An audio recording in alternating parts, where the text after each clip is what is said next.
Começamos então a conhecer a seleção brasileira que vai disputar a Copa do Mundo em 2010 a partir do dia 15 de junho. Goleiros, atenção.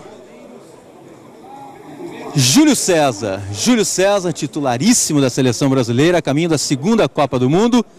Gomes, aí um jogador voltando à seleção brasileira. E Doni, jogador do Roma da Itália, titular na Copa América. Esses os três goleiros da seleção brasileira, laterais. Aí não devemos ter surpresa, pelo menos na direita. Maicon, titular da seleção brasileira, primeira Copa do Mundo. Daniel Alves, reserva de luxo, lateral direito da seleção. E agora lateral esquerda. Gilberto, o veterano Gilberto, voltando à seleção brasileira. E o Michel Bastos. São eles os 4 laterais que estavam naquela lista do último amistoso contra a Irlanda. E agora, os zagueiros da seleção. Juan, titular da seleção. Mais uma Copa do Mundo. Lúcio, com quem formou também a zaga titular na Copa de 2006. Luizão, também jogador convocado na Copa de 2006. E agora, o quarto e último zagueiro, Thiago Silva, também convocado na última lista do técnico Dunga. Nenhuma surpresa até agora. Jogadores no meio de campo.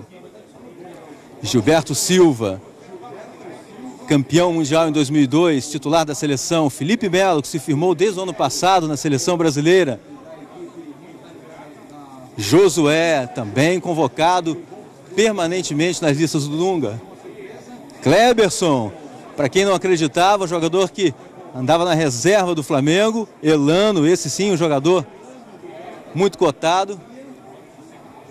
Ramírez, que também teve ótima participação na Copa das Confederações e garantiu um lugar na Copa.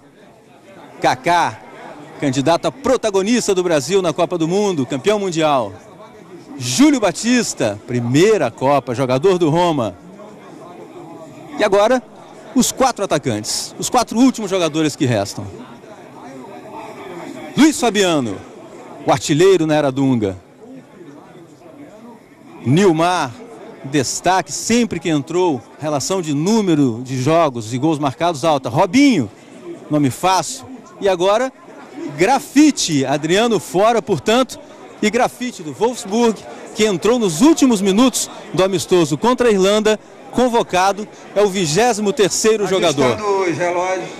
Portanto, essa é a lista de convocados, sem grandes surpresas. O Grafite já era um jogador cotado. O Gomes também participou, principalmente da primeira fase do técnico Dunga à frente da seleção brasileira. 88 jogadores foram vistos ao longo desses quase 4 anos e os 23 jogadores estão aí. Acabou a expectativa. Não há mais surpresas, não há mais dúvidas. Glenda, Thiago. Obrigada, Tino. Olha, você está falando do Nilmar. O Nilmar jogou teve 10 jogos com o Dunga, né? E fez 7 gols. Realmente é uma média bem alta. Grafite.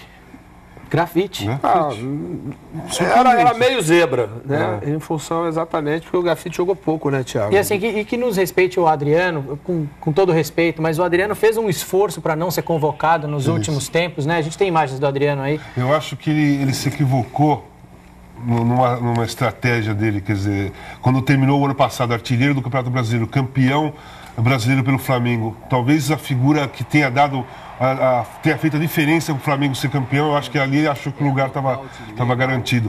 Aí a estratégia dele foi de aparecer menos jogando, para correr menos risco.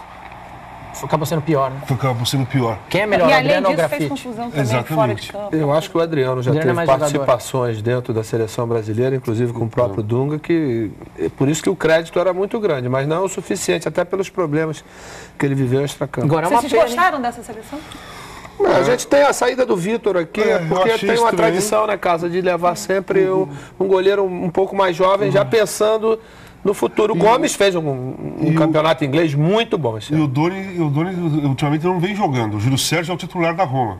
Né? O Doni teve uma contusão, voltou da contusão, o Júlio Sérgio continuou como titular. E o Vitor vem se mantendo como bem, inclusive na última partida contra o Atlético Goianiense, o Grêmio empatou no Campeonato Brasileiro e com a participação do Vitor sensacional. Pelo menos os momentos que eu vi, a apresentação do Vitor foi ótima. Então eu achei que, assim, eu gostaria mais de ter o Vitor do que o Doni. Bom, agora a gente fala com você que está em casa. A gente quer saber também, você gostou, não gostou? Manda pra gente na página do Globoesporte.com, manda lá a sua sugestão, o seu pitaco. Essa é a seleção, não muda mais, gente. A gente quer saber o que você achou aqui dentro